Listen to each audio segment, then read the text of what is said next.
Halo teman-teman dosen dan peneliti, kapan terakhir kali kalian ngakses jurnal lewat Sci-Hub? Ya, itu sebenarnya ilegal karena seharusnya kita bayar langganan. Tapi di kalangan akademisi, keilegalan Sci-Hub nih debatable. Bagi yang pro, ilmu memang seharusnya gratis. Dan apa yang dilakukan Sci-Hub ikut mendorong proses demokratisasi pengetahuan. Terus kamu tahu nggak kalau pendiri Sci-Hub adalah komunis perempuan asal Kazakhstan? Di Newsroom 63B kali ini kita bakal bahas sejarah Sci-Hub dan pro kontranya. Silahkan subscribe YouTube Tirto dan follow Instagramnya, biar kamu nggak ketinggalan info-info yang menarik dan tentunya relate buat kita semua.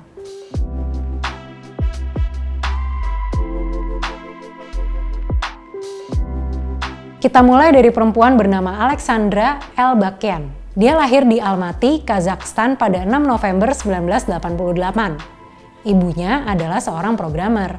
Jadi nggak heran kalau Elbakyan mulai belajar programming sejak usia 12 tahun. Dari situ juga Elbakyan berkenalan dengan dunia peretasan. Pada usia 15, Elbakyan pingin ngakses buku online tentang ilmu neuroscience di laman MIT Press. Tapi ternyata aksesnya dikunci sama sistem paywall. Nah, karena Elbakyan nggak punya duit, akhirnya dia melakukan aksi pembajakan untuk pertama kalinya. Elbakyan berkuliah di Kazakh National Technical University.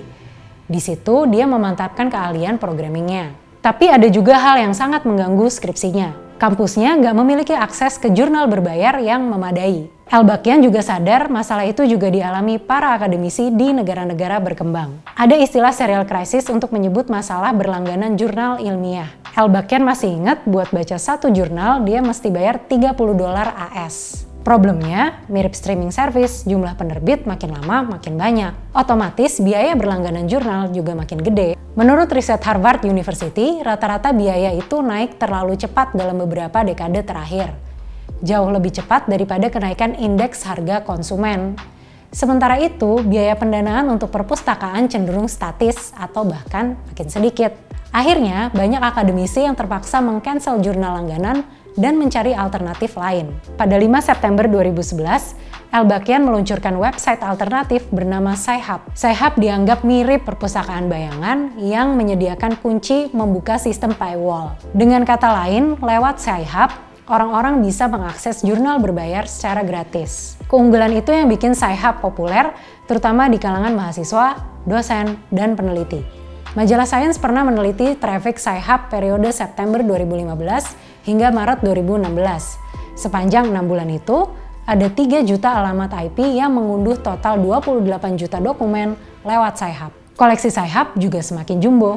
Per Desember 2022, Sci-Hub melaporkan bahwa total dokumen mereka mencapai lebih dari 88 juta. Satu sumber memperkirakan Sci-Hub menyediakan hampir 95% dari total publikasi ilmiah yang memiliki nomor DOI atau Digital Object Identifier. Ya tentu yang dilakukan Sci-Hub adalah praktik ilegal. Sama kayak kamu ngekopi buku asli atau nonton film bajakan. Hatersnya banyak, makanya ada kalanya Sci-Hub kena masalah.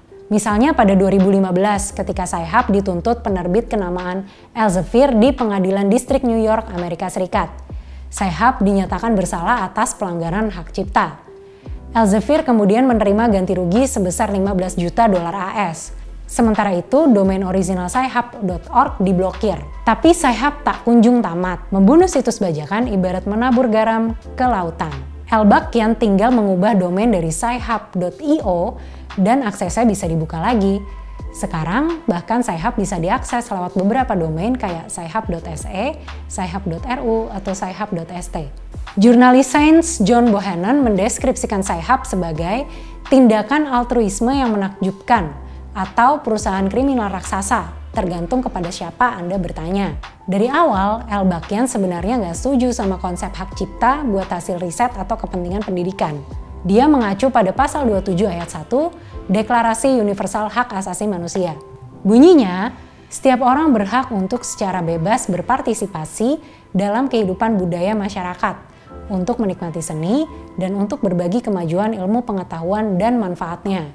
Kepada Fox, Elbakyan juga mengungkap masalah lain. Ada banyak penerbit yang gak ngasih upah ke penulis jurnal. Bahkan terkadang penulis harus bayar ke penerbit kalau mau jurnalnya diterbitkan. Kondisi-kondisi itu akhirnya bikin makin banyak orang mendukung gerakan open access. Di laman profilnya, Elbakyan mengatakan bahwa dirinya adalah seorang komunis. Katanya, sistem produksi pengetahuan dalam sains saat ini adalah contoh klasik dari kegagalan sistem kapitalis. Elbakian berargumen jurnal penelitian pada dasarnya adalah alat komunikasi untuk membuat pengetahuan makin umum.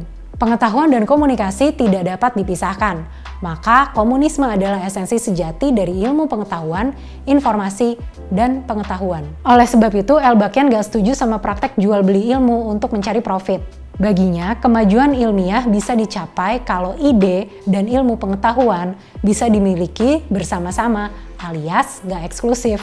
Sebenarnya gak cuma Elbakian yang punya idealisme kayak gitu. Sosiolog asal Amerika Serikat Robert King Merton juga mengidentifikasi komunisme sebagai nilai etika dasar dalam ilmu pengetahuan. Apakah kamu setuju dengan Sci-Hub? Atau kamu punya tawaran sistem yang lebih fair buat penerbit sekaligus buat masyarakat? Share di kolom komentar ya. Terima kasih sudah menyaksikan Newsroom 63B. Sampai ketemu di edisi selanjutnya.